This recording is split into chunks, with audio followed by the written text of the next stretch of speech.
Oke, balik lagi bersama gua Ans. Jadi sekarang gua akan melanjutkan video gua sebelumnya tentang Isekai wa Smartphone. Dikarenakan ini adalah kelanjutan dari video sebelumnya, jadi bagi yang belum nonton bisa tonton terlebih dahulu, oke? Kalau gitu nggak usah lama-lama lagi, kita langsung aja ke inti videonya. Let's go. Setelah mendapatkan izin dari Lin untuk mengulur waktu agar para bocah dan para tahanan lainnya bisa kabur dari kapal budak, Teo pun mulai membombardir tiang-tiang kapal budak itu dari atas dengan peluru explosion versi lemah. Tiang-tiang kapal budak itu pun hancur terjatuh, lalu mereka yang berada di dek kapal pun langsung panik dan terkejut. Javel, si bos komplotan penculik ini, bahkan sampai keluar dari ruangannya akibat kegaduhan yang Teo buat ini.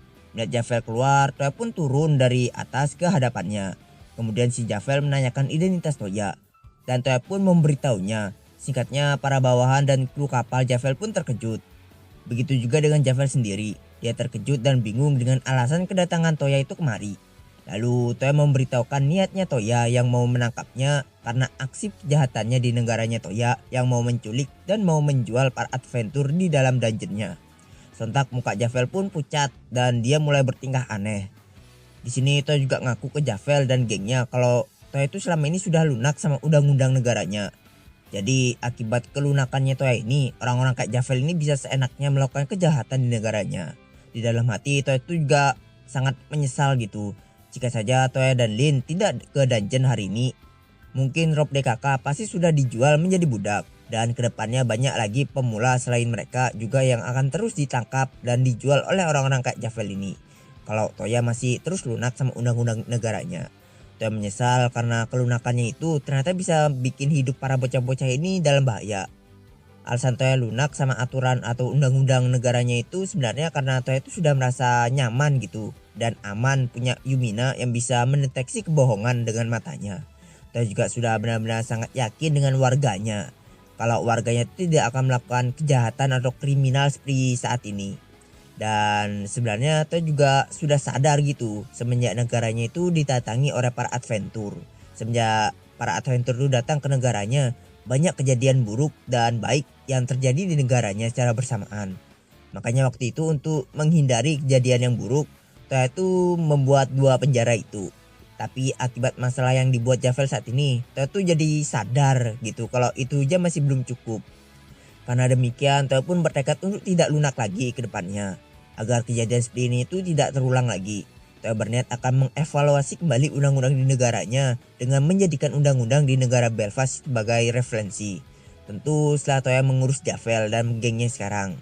Setelah menyesali itu, lalu Toya pun melihat ada 4 perahu kecil yang menjauhi kapal budak ini. Toya menyangkanya kalau kapal itu kapal yang sedang dinaiki oleh Rob DKK yang dengan kata lain mereka itu sudah berhasil kabur dari kapal budak ini. Karena Rob DKK sudah berhasil kabur, Toya pun sekarang sudah tidak perlu menahan diri lagi. Lalu dengan ketengilannya, Javel yang tidak percaya dengan identitas Toya pun mulai memerintahkan 3 budak petarungnya untuk menyerang Toya. Akan tapi dengan mudah Toya berhasil mengenumbangkan mereka dengan sihir andalan Toya yaitu Sleep. Mereka bertiga pun terjatuh kepleset sebelum sampai ke Toya. Mereka mencoba berdiri lagi, tapi lagi-lagi mereka tuh terjatuh. Dan anehnya Sleep Toya itu sekarang berlangsung lebih lama daripada biasanya. Toya berprasangka kalau ini itu ada kaitannya dengan kekuatan surgawinya yang sudah bangkit. Javel tidak mengerti kenapa budak-budaknya itu terus kepleset pun mulai marah. Dia dengan emosinya menyakiti para budak-budaknya itu melalui kalung budak mereka. Toya yang kesal melihat perbuatan Javel ini pun mulai menembaki kakinya dengan peluru explosion versi lemah hingga kakinya itu hancur. Selain itu dia juga langsung terpental hingga ke dek kapal dengan hidung yang berdarah. Setelah itu Javel pun minta maaf ke Toya. Dia sambil beralasan kalau dia itu sudah khilaf gitu. Mendengar alasan itu, Toya tentu ngamuk. Toya pun mulai memaki-maki Javel. Dengan alasan seperti itu, dia sudah menculik banyak orang yang tidak berdosa dan menjadikannya sebagai budak demi keuntungannya sendiri. Kemudian agar Javel ini diam karena Toya itu sudah muak dengan dia, Toya pun menembaknya dengan peluru paralyze. Lalu karena Toya itu juga nggak tahu apakah budak-budak petarungnya itu adalah orang baik yang dia jebak atau benar-benar kriminal, Toya pun juga menembaki mereka itu dengan peluru paralyze. Melihat keberingasan Toya terhadap bos mereka, para pelaut yang menjalankan kapal budak ini pun mulai ketakutan gemetar gitu. Lalu untuk memastikan gengnya Javel ini tidak ada yang melarikan diri dari kapal budak ini, Toya mengaktifkan search-nya untuk mengetahui orang-orang yang ada di dalam kapal. Hasilnya Toya menemukan ada 3 orang lagi yang berada di dalam kapal. Kemungkinan yang Toya dapat simpulkan mereka itu adalah orang-orang yang berhasil Rob DKK itu kalahkan saat mereka itu kabur tadi. Kemudian Toya pun teringat dengan si Taring. Toya mencarinya di mana-mana di dalam kapal ini, tapi Toya itu tidak menemukannya. Hingga tak lama kemudian Toya pun mendengar suara teriakan dari pantai yang kalau Toya lihat menggunakan long sense-nya itu ternyata adalah suara teriakan dari si Taring yang berhasil dijatuhkan oleh Lin menggunakan sihirnya. Selain itu Toya juga dapat melihat Rob DKK bersama dengan tahanan lainnya yang sudah berhasil sampai ke tempat Lin dengan selamat. Dan Toya juga bisa melihat kedatangan para pasukannya dari arah hutan. Karena semuanya sudah kelar dan pasukannya juga sudah sampai, Toya pun langsung memindahkan semua orang-orang yang ada di kapal ini ke tepi pantai untuk diurus sisanya oleh kesatrianya Toya. Setelah itu Toya memerintahkan kesatrianya untuk memenjarakan Javel dan komplotannya di penjara bawah tanah. Sampai Toya mendiskusikan masalah ini dengan Masanobu. Setelah itu Lin pun menghampiri Toya untuk memberikan Toya itu selamat.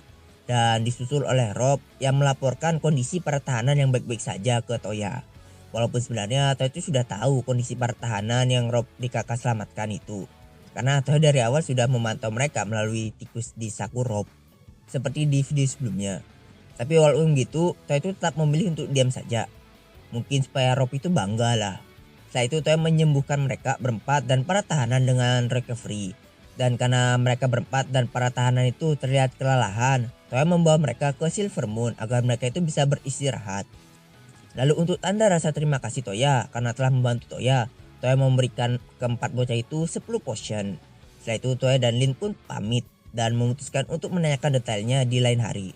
Sebelum pulang, Toya dan Lin terlebih dahulu pergi ke Guild, membicarakan masalah ini dengan Rerisha dan memintanya untuk mengurus Guild Card para adventure yang diculik atau para tahanan tadi. Singkatnya di sini Rerisha minta maaf sebesar-besarnya ke Toya karena tidak bisa membantu lebih.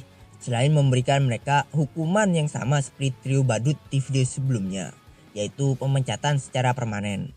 Alasannya karena pihak Guild itu secara resmi tidak diperbolehkan untuk menghukum klien mereka lebih dari itu. Mendengar kata secara resmi, Toya pun jadi penasaran gitu. Dan Toya pun nanya secara resmi maksudnya gimana. Dan Rerisha pun akhirnya menjelaskan kalau sebenarnya pihak Guild ingin mengirim unit rahasia mereka atau assassin mereka gitulah untuk menumpas Javel dan gengnya secara diam-diam. Karena secara resmi nggak bisa, jadinya secara diam-diam gitu. Tapi karena Toya sudah menyelesaikan masalah ini, pihak Guild nggak jadi mengirimkan unit rahasia mereka. Rerisha juga mengatakan kalau ini adalah rahasia di antara mereka, karena ya secara diam-diam gitu. Jadi bisa dibilang di luar Guild itu terlihat ramah gitu, sedangkan di dalamnya itu tidak. Setelah urusan Toya dan Guild sudah kelar, Toya dan Lin pun pamit setelah menyerahkan sisanya ke Rerisha. Hari sudah mulai malam, jam makan malam sudah lama terlewatkan. Tapi karena Toya tiba-tiba merasa lapar dan Toya itu nggak enak bangunin Claire untuk memasakkannya makanan. Pas karena di sebelah Guild ada barnya punya Guild, Toya pun memutuskan untuk makan di sana terlebih dahulu sebelum pulang. Toya mengajak Lin dan mentraktirnya untuk makan bareng di bar Guild itu. Mereka pun masuk ke dalam bar sambil Toya itu memakai jubah yang ada tudungnya untuk menutupi identitas Toya. Mereka duduk di meja yang kosong yang ada di pojok ruangan. Lalu Toya itu memesan 1 set ayam rempah herbal dan jus buah. Sedangkan Lin memesan pasta, salad buah, dan sebotol anggur merah. 5 menit kemudian pelayan bar pun datang membawakan pesanan mereka. Kemudian mereka berdua pun memakannya dengan lahap. Suasana di dalam bar sama seperti bar-bar yang ada di anime fantasi isekai. Ada yang terawat terbahak-bahak, mabuk-mabukan, dan nyantai-nyantai. Ruangan di sana juga sangat luas semenjak Toya itu merenovasinya kemarin. Untuk rasa makanannya, menurut Toya walaupun tidak seenak makanan di Silver Moon, tapi makanan di sini masih lumayan enak lah. Setelah Toya dan Lin kenyang, mereka pun meninggalkan bar dan berencana untuk pulang ke istana. Toya dan Lin memutuskan untuk pulang jalan tidak menggunakan gate karena Lin ingin menghirup udara segar sebab dia itu dalam keadaan mabuk sekarang. Jam sudah menunjukkan pukul 2 subuh. Kebanyakan toko sudah pada tutup dikarenakan di negara Toya belum ada tongkrongan malam. Lalu Toya pun teringat kalau Naito dan para pedagang lainnya menyarankan Toya untuk membangun tongkrongan malam seperti kasino dan tempat asoy di rapat yang diselenggarakan kemarin. Dan hasilnya untuk sementara Toya itu menyerahkan masalah ini ke Naito, asalkan tidak membuat masalah. Secara pribadi, Toya sendiri merasa kalau negaranya ini tidak memerlukan tempat-tempat itu. Karena kalau Toya itu membangun tempat-tempat itu, maka Toya juga harus memperketat penjagaannya agar penyelundupan dan tindak kriminal lainnya itu tidak terjadi di sana. Selain itu, Toya kemarin juga sempat mendengarkan info kalau di Sandora ada beberapa tempat yang memaksa budak wanita di sana untuk dijadikan wanita malam. Jadi dengan informasi itu sebenarnya Toya itu jadi makin ragu untuk membangun tongkrongan malam di negaranya. Karena kepikiran dengan budak dan masalah sekarang berhubungan dengan budak juga. Toya pun jadi bergumam gitu, apakah ada cara untuk menghilangkan sistem budak di dunia baru ini. Dengan wajah yang memerah karena mabuk, Lin pun menyauti gumaman Toya dengan menjawab kalau sistem budak akan hilang jika Toya itu menghancurkan Sandora. So jelas Toya pun membalas kalau Toya nggak akan melakukan itu.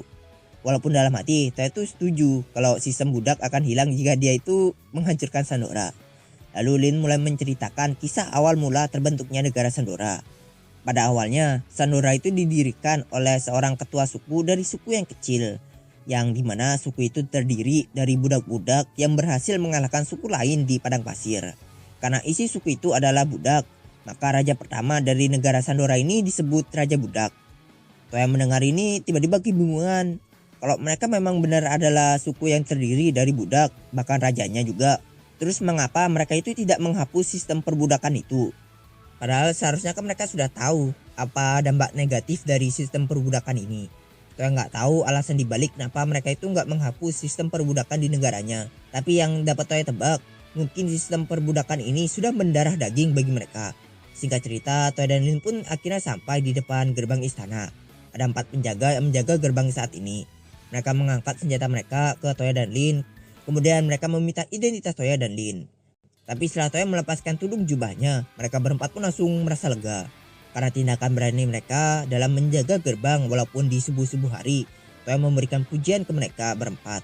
Setelah itu Toya dan Lin pun masuk ke dalam istana. Sampai di dalam istana, Ripel, si artefak berupa bingkai foto dan memiliki wujud hantu loli sekarang, sekaligus memiliki peran di dalam istana Toya sebagai CCTV.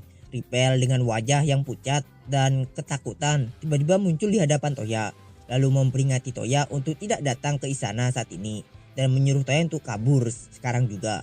Tapi beberapa detik kemudian tiba-tiba dia itu mengatakan kalau dia itu sudah terlambat. Kemudian sebelum dia tiba-tiba balik lagi ke dalam lukisannya, Ripel mendoakan Toya supaya Dewi Fortuna itu menyertai Toya. Tentu Toya bingung pada Ripel ini kok bisa sepanik itu. Tapi tak lama kemudian ke-6 cewek Toya pun datang, yaitu Yumina, Lu, Ilse, Linse, Yae dan Hilda dari lantai 2 untuk menyambut Toya dan Lin. Tentu Toya dengan polosnya membalas sapaan mereka dengan senyuman. Tapi lama-kelamaan suara Toya pun mulai mengecil setelah melihat tatapan dan senyuman mereka yang sangat menyeramkan. Lagi-lagi Toya itu dibuat kebingungan kenapa mereka bisa terlihat marah gitu sama Toya. Kemudian Yumina menyuruh Toya dan Lin untuk mengikuti mereka ke sebuah ruangan karena ada sesuatu yang ingin mereka diskusikan dengan Toya dan Lin. Atau mungkin lebih tepatnya interogasi daripada diskusi. Lalu Jai dan Hilda turun dari tangga dan menahan kedua tangannya Toya. Dan kemudian mereka berdua pun langsung menggeret Toya ke atas. Toya jadi makin bingung dia di sini. Toya bertanya apa sih yang dia perbuat sampai si cewek-ceweknya ini harus memperlakukannya seperti ini. Oke, sekian dulu untuk video hari ini. Kalau ada salah kata atau informasi bisa dibenarkan aja di kolom komentar. Dan jangan lupa subnya. Oke, see you next video and sayonara. Adios. Bye. Bye. Hasta la vista, everybody.